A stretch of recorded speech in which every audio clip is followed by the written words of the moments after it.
Hi friends, welcome to टुकन्स blog. आज के हमारे प्रयागराजे लास्ट दिन। तो सकाल सकाल ताड़ाताड़ी घूम থেকে उठे चा खेते नीचे गेलाम। तो नीचे चा खेते गিয়ে এরকম একটা ভিউ দেখলাম আর পাশে হনুমানজির মন্দির ছিল প্রয়াগরাজে সিভিল লাইন বাস স্ট্যান্ডের কাছে। তো সেখানেও গিয়ে মন্দির দেখে আসলাম। আজকে পুজো দিইনি যেহেতু স্নান করিনি, কালকে পুজো দেবো সকালে। ফেরার পথে সূর্যের এরকম একটা ভিউ দেখলাম, তো তাড়াতাড়ি ছবি তুলে নিলাম। এখন 8টা বেজে গেছে, ব্রেকফাস্ট করতে যাচ্ছি। ব্রেকফাস্ট হোটেলেই করবো আজকে। তো আমি এখন বেসমেন্টে যাচ্ছি, দেখি কি ব্রেকফাস্ট করি, কি আছে অ্যাভেলেবেল। এখানে তো ভেজ আছে বলেছে, তো ভেজে কি অ্যাভেলেবেল আছে দেখি। তো এখানে বাফেট ব্রেকফাস্ট অ্যাভেলেবেল ছিল, অনেক কিছু আইটেম ছিল। তার মধ্যে থেকে আমি এই স্যান্ডউইচ, পরাঠা আর এই একটা ব্রেড পকোড়া নিয়েছি, আর সাথে কিছু ফ্রুটস ছিল আর চাও ছিল। তো এইগুলো নিয়ে আমি খেতে বসে গেলাম। 9:10 বাজে, এখন ব্রেকফাস্ট করে বেরোলাম। তো আমরা চলেছি বেনিমাধব মন্দিরের দিকে। এবার বেনিমাধব মন্দির হচ্ছে গিয়ে সেক্টর 15-এর দিকে। ওখান থেকে নাকি জুনাখাড়া ঢোকা যাচ্ছে, মানে ঢোকা যাবে, কাছাকাছি পড়বে জুনাখাড়া। তো সেই জন্য যাচ্ছি বেনিমাধব মন্দিরের দিক দিয়ে, কারণ এই সাইড দিয়ে তো ঢোকা সম্ভব না। তো এবার জুনাখাড়ার ওদিকে ঢুকতে গেলে আমাদের বেনিমাধব মন্দির হয়ে যাচ্ছি। দেখি কতটা সময় লাগে।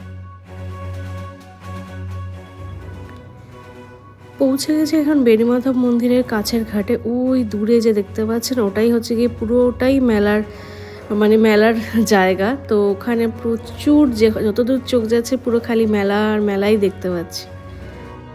এইরকম ভাসমান পুল দিয়ে হেঁটে হেঁটে এবার ক্রস করে চললাম টুয়ার্ডস মেলার দিকে।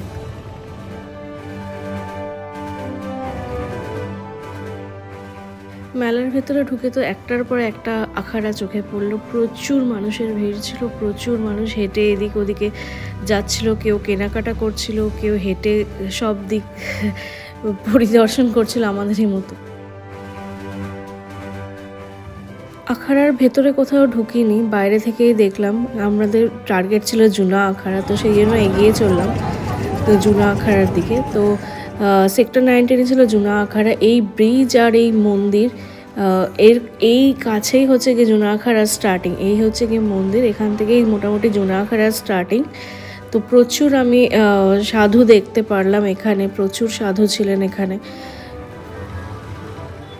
আমাদের মতো এই সাধারণ মানুষের ভিড়টা দেখলাম জুনা আখাড়ার দিকে একটু বেশিই ছিল, প্রচুর ভিড় ছিল সাধারণ মানুষের। প্রত্যেকটা জুনা আখাড়ার ভেতরেই দেখলাম প্রচুর মানুষের ভিড়।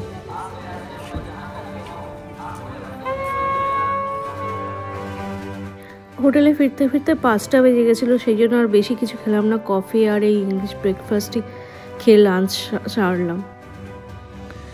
সন্ধ্যে নামার কিছু আগে এই সিভিল লাইন বাস স্ট্যান্ডটা ঘুরতে এলাম। বাস এখন এখান থেকে ছাড়ছিল না, ফাফামাউ থেকে ছাড়ছিল। তো পুরো বাস স্ট্যান্ডটা ফাঁকা ছিল, কিন্তু খুব সুন্দর লাগলো বাস স্ট্যান্ডটা। বড় বড় নিম গাছ ছিল প্রচুর, খুব সুন্দর ছিল বাস স্ট্যান্ড। আমাদের হোটেলের ওপরেই ছিল বারবিকিউ নেশন। তো রাত্রিবেলার এই ডিনারটা বারবিকিউ নেশন থেকেই করলাম। প্রচুর আইটেম ছিল, তো বেশ ভালোই ছিল। তো এখানেই আমি ব্লগ আজকে শেষ করলাম।